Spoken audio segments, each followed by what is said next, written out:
Hi friends, ഇന്ന് നമുക്ക് chicken chilli fry എങ്ങനെയാണ് ഉണ്ടാക്കാൻ നോക്കാം. ഇത് ചില്ലി ചിക്കൻ അല്ല, എന്നാൽ ചിക്കൻ ഫ്രൈ അല്ല. ഇതൊരു വെറൈറ്റി ടേസ്റ്റിലുള്ള ചിക്കൻ ചില്ലി ഫ്രൈ ആണ്. അപ്പോൾ ഇത് ചോറിൻ്റെ കൂടെയും ചപ്പാത്തിയുടെ കൂടെയൊക്കെ കഴിക്കാൻ നല്ല ടേസ്റ്റാണ്. അപ്പോൾ നമുക്ക് നോക്കാം ഇതെങ്ങനെയാണ് ഉണ്ടാക്കാമെന്ന്.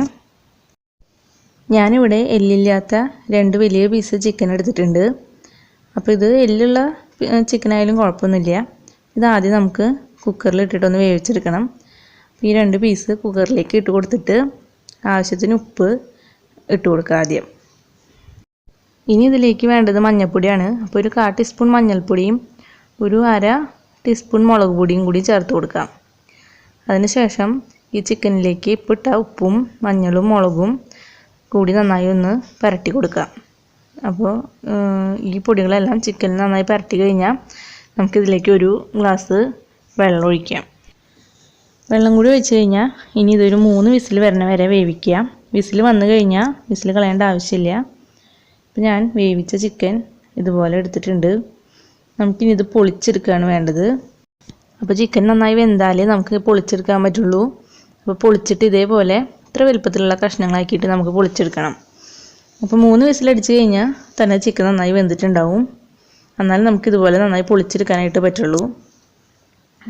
പിന്നെ നമ്മൾ വേവിച്ച് കഴിഞ്ഞാൽ ആ വെള്ളത്തിൻ്റെ ആവശ്യമില്ല. പിന്നെ നമുക്ക് ആ ചിക്കൻ മാത്രം മതിയാവും. ഇപ്പോൾ എല്ലുള്ള ചിക്കനേക്കാളും ഇതുപോലെ പൊളിച്ചെടുക്കാൻ സുഖം എല്ലില്ലാത്ത ചിക്കനാണ്. അപ്പോൾ എല്ലില്ലാത്ത ചിക്കൻ കിട്ടുകയാണെങ്കിൽ അങ്ങനെ ചെയ്യാം. അല്ലെങ്കിൽ എല്ലുള്ള ചിക്കൻ വേവിച്ചിട്ട് ഇതുപോലെ പൊളിച്ചെടുത്താലും മതി. അപ്പോൾ ഞാൻ എല്ലാ ചിക്കനും ഇതുപോലെ പൊളിച്ചെടുത്തിട്ടുണ്ട്. ഇതുപോലെ ഇത്ര വലുപ്പത്തിലുള്ള പീസുകളായിട്ട് പൊളിച്ചെടുത്തിട്ടുണ്ട്. ഇനി ഒരു പാൻ വെച്ച് നന്നായി ചൂടാവുമ്പോൾ കുറച്ച് വെളിച്ചെണ്ണ ഒഴിച്ച് കൊടുക്കാം. വെളിച്ചെണ്ണ നന്നായി ചൂടായി കഴിഞ്ഞാൽ ഇതിലേക്ക് നമുക്ക് 2 ടീസ്പൂൺ ഇഞ്ചി നീളത്തിൽ അരിഞ്ഞത് ഇട്ട് കൊടുക്കണം. പിന്നെ വേണ്ടത് വെളുത്തുള്ളിയാണ്.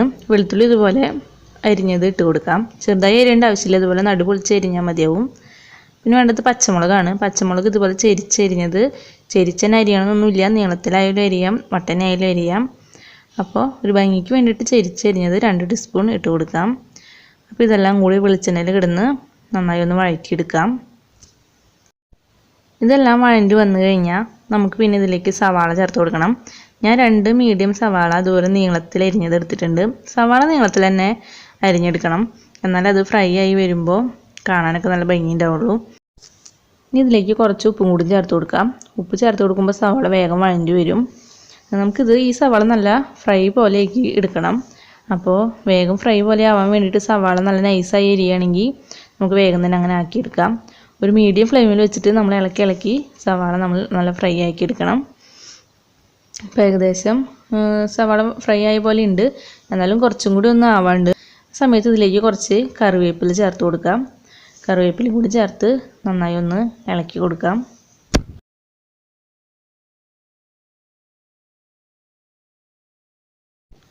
ഇപ്പോൾ നമ്മുടെ സവാളയെല്ലാം നന്നായി വഴണ്ടി വന്നിട്ടുണ്ട്.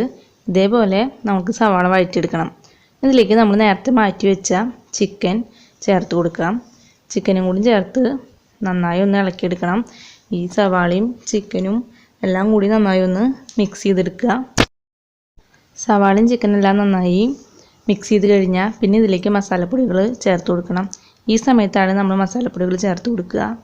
അപ്പോൾ ഇതിലേക്ക് ഒരു 1/4 ടീസ്പൂൺ മഞ്ഞൾപ്പൊടി ഇതുപോലെ വെതറി ഇട്ട് കൊടുക്കാം. പിന്നെ വേണ്ടത് മുളക് പൊടിയാണ്. ഇപ്പോൾ മുളക് പൊടി ഒരു ടീസ്പൂൺ മുളക് പൊടി, എരിവുള്ള മുളക് പൊടി ഇട്ട് കൊടുക്കാം. പിന്നെ ഒരു ടീസ്പൂൺ കാശ്മീരി ചില്ലി പൗഡറും ഇട്ട് കൊടുക്കാം. ഇനി വേണ്ടത് കുരുമുളക് പൊടിയാണ്. ഇതൊരു 1 ടീസ്പൂൺ ഇട്ട് കൊടുക്കാം. നിങ്ങൾക്ക് എരിവ് ഒന്നും കൂടിയും വേണമെന്നുണ്ടെങ്കിൽ കുറച്ചും കൂടിയും കുരുമുളക് ഇട്ട് കൊടുക്കാം. പിന്നെ ഇതിലേക്ക് പാകത്തിന് ഉപ്പും കൂടിയും ഇട്ട് കൊടുക്കാം. പിന്നെ വേണ്ടത് ഗരം മസാലയാണ്. ഗരം മസാല പൊടിച്ചത് ഒരു 1/4 ടീസ്പൂൺ ഗരം മസാല പൊടിച്ചത് ചേർത്ത് കൊടുക്കാം. പിന്നെ ഒരു 1/4 ടീസ്പൂൺ മല്ലിപ്പൊടിയും ചേർത്ത് കൊടുക്കാം. അപ്പോൾ ഈ മസാലകളെല്ലാം ചേർത്ത് ഇത് നന്നായി ഒന്ന് ഇളക്കിയെടുക്കാം. അപ്പോൾ ഈ ചിക്കനിലേക്കെല്ലാം ഈ മസാല നന്നായി പിടിക്കണം. അപ്പോൾ ഒരു മീഡിയം ഫ്ലെയിമിൽ വെച്ച് നന്നായി ഒന്ന് ഇളക്കി കൊടുക്കാം. അപ്പോൾ ഈ മസാലപ്പൊടികളെല്ലാം നന്നായി ഒന്ന് മൂത്ത് വരണം, എന്നാലും നമ്മുടെ ചിക്കൻ ചില്ലി ഫ്രൈ നല്ല ടേസ്റ്റ് ഉണ്ടാവുള്ളൂ. അപ്പോൾ ഈ സമയത്ത് നമുക്ക് കുറച്ചും കൂടി വെളിച്ചെണ്ണ ഒഴിച്ച് കൊടുക്കാം. കുറച്ച് വെളിച്ചെണ്ണ കൂടി ഒഴിച്ചിട്ട് നന്നായി ഒന്ന് മിക്സ് ചെയ്തെടുക്കാം. ഒരു 15 മിനിറ്റെങ്കിലും നമ്മൾ ഇടയ്ക്കിടയ്ക്ക് ഇളക്കിക്കൊണ്ടിരിക്കണം. ഇപ്പം നമ്മൾ സവാളയൊക്കെ വഴറ്റിയതിന് ശേഷം ചിക്കൻ ഇട്ട് കഴിഞ്ഞിട്ടാണ് പൊടികളൊക്കെ ഇടണത്. അതെന്തിനാന്ന് വെച്ചാൽ അപ്പോഴാണ് നമ്മൾ ചിക്കൻ ഇതിൽ 15 മിനിറ്റ് ഇളക്കുമ്പോൾ ചിക്കൻ ഒന്ന് ഫ്രൈ ആയി വരുള്ളൂ. അപ്പോൾ ചിക്കൻ ഫ്രൈ ആയി വരുന്ന നേരം കൊണ്ട് തന്നെ പൊടികളെല്ലാം നന്നായി വെളിച്ചെണ്ണയിൽ കിടന്ന് മൂക്കുകയും ചെയ്യും. അപ്പം അതുകൊണ്ടാണ് നമ്മൾ ഇങ്ങനെ ചെയ്യണത്. ഇപ്പോൾ നമ്മുടെ ചിക്കൻ ചില്ലി ഫ്രൈ റെഡി ആയിട്ടുണ്ട്. ഇതിൻ്റെ മേലേക്ക് കുറച്ച് മല്ലിയില ചെറുതായി അരിഞ്ഞത് ഇട്ട് കൊടുക്കാം. മല്ലിയിലയും കൂടി ഇട്ട് നന്നായി ഒന്ന് ഇളക്കി കൊടുക്കാം. നമ്മുടെ ചിക്കൻ നന്നായി ഒന്ന് ഫ്രൈ ആയി വന്നിട്ടുണ്ട്. അതുപോലെ നമ്മൾ നേരത്തെ വഴറ്റിയ സവാള ഇപ്പോൾ ശരിക്കും നന്നായി ഫ്രൈ ആയിട്ടുണ്ട്. അപ്പോൾ നല്ല ടേസ്റ്റാണ് ആ ഫ്രൈ ആയ സവാളയും ചിക്കനും കൂടി കഴിക്കാനായിട്ട്. അപ്പോൾ ഇത് ചോറിൻ്റെ കൂടെ കഴിക്കാൻ നല്ല ടേസ്റ്റാണ്. ചപ്പാത്തിയുടെ കൂടെ കഴിക്കാൻ നിങ്ങൾക്ക് ഗ്രേവി ഇല്ലാത്തതുകൊണ്ട് ഇഷ്ടപ്പെടുന്നില്ല എന്നുണ്ടെങ്കിൽ തൈര് സാലഡ് ഉപയോഗിച്ച് അതും കൂടി കഴിക്കാവുന്നതാണ്. അപ്പോൾ നല്ല ടേസ്റ്റ് ആയിരിക്കും. അപ്പോൾ ഈ വീഡിയോ കണ്ട് നിങ്ങൾക്ക് ഇഷ്ടമാവുകയാണെങ്കിൽ നിങ്ങൾ ഇത് ഉണ്ടാക്കി നോക്കി കമൻറ്റ്സ് തന്നെ അറിയിക്കണം. അതുപോലെ എൻ്റെ ചാനൽ സബ്സ്ക്രൈബ് ചെയ്യുക, പിന്നെ ഷെയർ ചെയ്യുക. പിന്നെ വേറൊരു വീഡിയോ ആയിട്ട് വരാം. അതുവരേക്കും എല്ലാവർക്കും ബൈ.